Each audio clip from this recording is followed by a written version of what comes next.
Assalamualaikum warahmatullahi wabarakatuh. Perkenalkan, nama saya Gina Raihana Fadila dari kelas 11-9. Di video kali ini, saya akan sedikit membahas tentang materi VOC sampai politik etis. Verenigd Oostindische Compagnie atau VOC merupakan kongsi dagang atau perusahaan Hindia Timur Belanda pada tanggal 20 Maret 1602.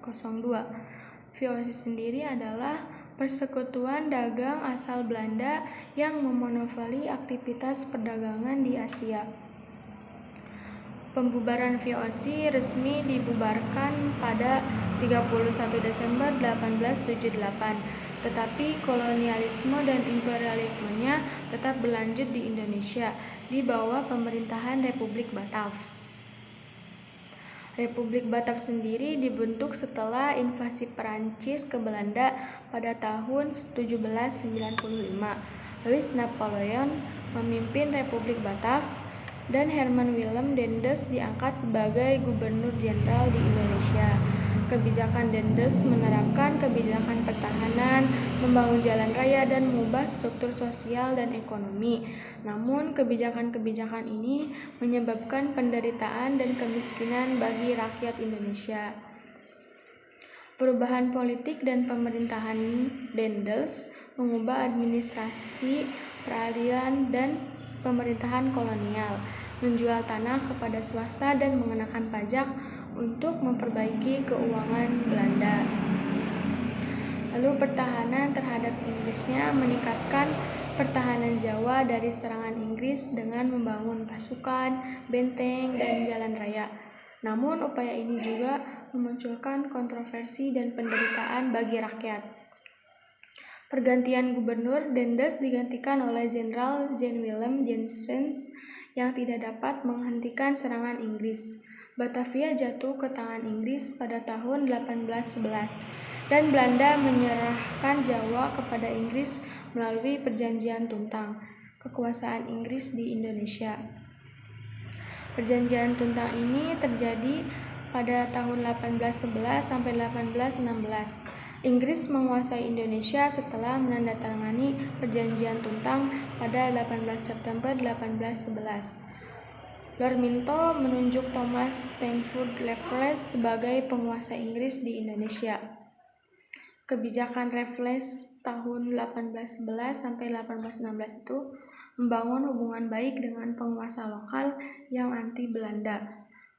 Lalu membagi Jawa menjadi 18 keresidenan dan mengangkat bupati sebagai pegawai pemerintah. Lalu mencampuri urusan kerajaan lokal termasuk menyerang Keraton Yogyakarta. Di bidang sosial dan ekonominya, kebijakan serupa dengan Daendels menghapus kerja rodi, penyerahan wajib, dan perbudakan. Yang kedua, memboncengi garam, menjual tanah kepada swasta, dan mendukung penanaman kopi. Yang ketiga, menerapkan sewa tanah dengan harga tergantung pada kondisi tanah. Lalu kendala dan dampaknya, kesulitan mengubah budaya dan melepas kebijakan kolonial. Yang kedua, masalah pengawasan, peran bupati yang kuat, dan perbudakan masih ada. Yang ketiga, meski gagal memberikan keuntungan bagi Inggris, meninggalkan dampak positif seperti buku sejarah, Kebun Raya Bogor, dan Rafflesia Arnoldi. Pergantian kepemimpinan ini, Raffles digantikan oleh Johan Vendel pada tahun 1815. Jawa harus diserahkan kembali kepada Belanda pada tahun 1816. Selanjutnya, pada masa pemerintahan kolonial Belanda di Indonesia yang berlangsung selama 2,5 abad, tanam paksa. Ini awalnya kekuasaan kolonial Belanda pada tahun 1816. Belanda mengalahkan Inggris di Tuntang Salatiga pada tahun 1816, memulai kekuasaan kolonial mereka di Indonesia. Sistem tanam paksa ini terjadi dari tahun 1830 sampai 1877. Johannes van den Bos mengusulkan sistem tanam paksa untuk memperbaiki krisis ekonomi Belanda. Tanam paksa atau kulturstelsel mengharuskan petani pribumi menanam tanaman ekspor seperti kopi, tembakau, tebu, dan nila. Lalu terjadi juga penyelewengan, pelanggaran hak asasi manusia, dan penderitaan bagi rakyat pribumi. Dan untuk pelaksanaan tanam paksa ini, petani wajib menyediakan 1/5 tanahnya untuk tanam paksa. Yang kedua, tanah pertanian ini tanam paksa bebas dari pajak. Yang ketiga, pekerjaan paksa di pabrik atau perkebunan milik pemerintah. Dan yang keempat, penguasa pribumi mendapatkan bonus kultur prosenten berdasarkan hasil pertanian yang diserahkan. Lalu ada kritik dan perlawanan. Kritik terhadap sistem tanam paksa ini muncul dari kelompok liberal dan buku seperti Max Havelaar oleh Multatuli. Lalu ada juga keuntungan Belanda meningkat, tetapi penderitaan rakyat pribumi tetap berlanjut. Pergantian sistemnya dari tahun 1860-an. Kritik menyebabkan perubahan dan sistem tanam paksa ini dihapuskan secara bertahap. Yang kedua, digantikan oleh sistem ekonomi liberal atau usaha swasta, tetapi kerja paksa dan pajak tetap memberikan penderitaan. Kesimpulannya, kekuasaan Belanda di Indonesia ini membawa keuntungan besar bagi Belanda, namun penderitaan rakyat pribumi terus berlanjut melalui berbagai sistem ekonomi, termasuk tanam paksa dan usaha swasta.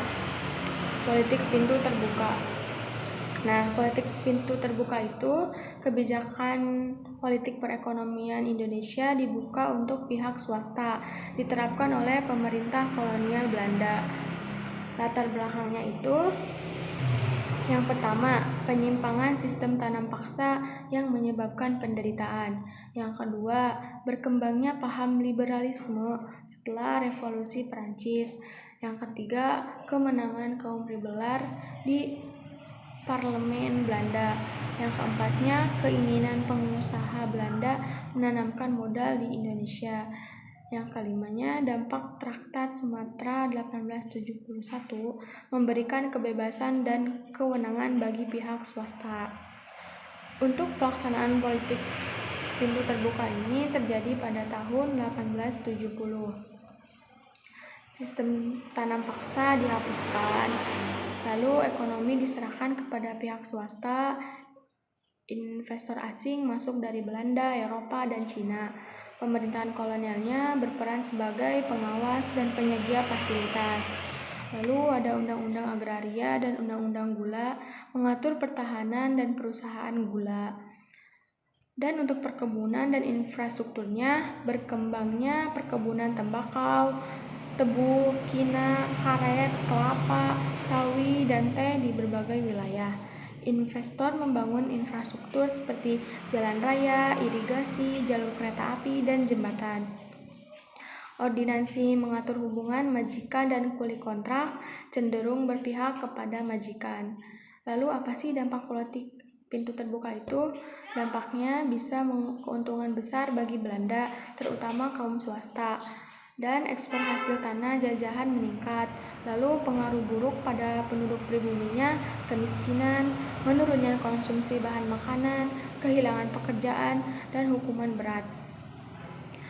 Lalu ada juga konsekuensi dan dampak sosialnya, seperti terjadi kelaparan akibat berkurangannya lahan pertanian, penduduk bertambah tapi lahan pertaniannya berkurang, dan terjadi kepemilikan tanah yang berubah. Lalu pemerintahannya membangun proyek-proyek prasarana untuk memperlancar ekspor. Di kesimpulannya, politik pintu terbuka itu membawa keuntungan ekonomi bagi Belanda dan pihak swasta, tapi merugikan penduduk pribumi dengan dampak negatif pada kehidupan ekonomi dan sosial mereka. Nah, selanjutnya itu ada politik etis.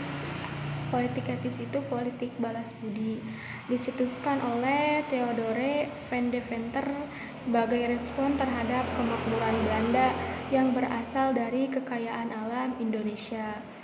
Lalu latar belakang dari politik etis ini sendiri adalah artikel Inner Soil oleh van Deventer dan Peter Brush di jurnalnya The Guides pada tahun 1899. Program dan isi politik etis itu yang pertama dicetuskannya oleh Ratu Wilhelmina pada 17 September 1901.